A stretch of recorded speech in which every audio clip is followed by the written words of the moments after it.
occasionally I'm asked by a client, what should I eat before a workout and or what should I eat after a workout? I'm careful to use the word to differentiate between meals and snacks. A lot of times people will be like, hey, what kind of snack should I eat? You know, differentiating that for meals. Ultimately, I like to look at everything as meals. I used to refer to everything as feedings, but people were like, you make me feel like I'm a cow.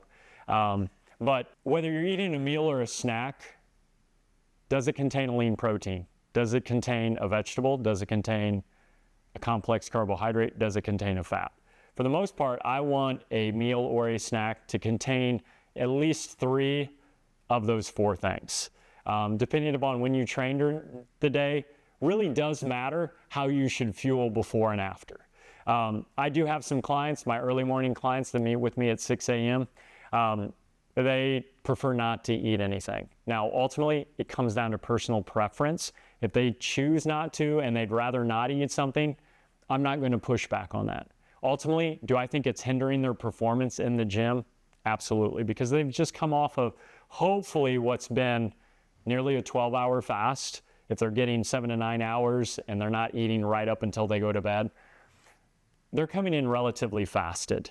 And I think that does hinder their performance some, but at the same time, they don't do well with anything on their stomach. And if they're waking up at 5:30, making a beeline for the gym, and we're getting after it at 6 a.m., I get it.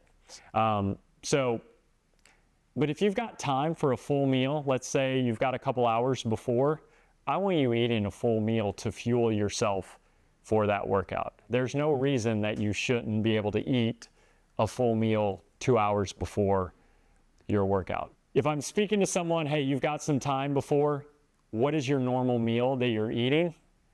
Go ahead and have that. Now, as that time gets closer and closer, yeah, the amount of food that you eat is going to become a little more narrowed or a little bit smaller, and that's fine. So if I've got someone, or if you're someone that works out early morning, it may be that you wake up, and if we're looking for maybe a smart carb, a lean protein, healthy fat, it may be that, I'm going to do some sort of whole grain toast with some nut butter, and maybe I'll do a scoop of protein powder to go in.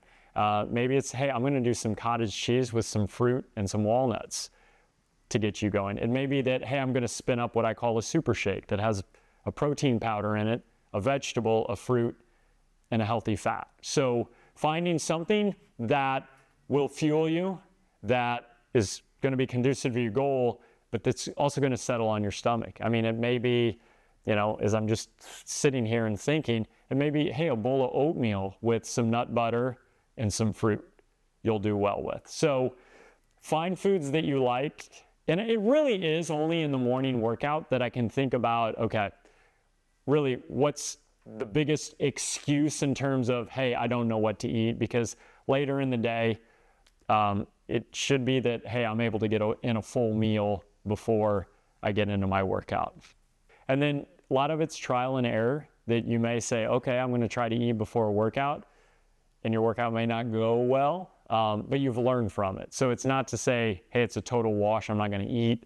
It's spend the time, invest the time in your training nutrition as well, because long term, once you get it figured out, like, it's going to help you out immensely.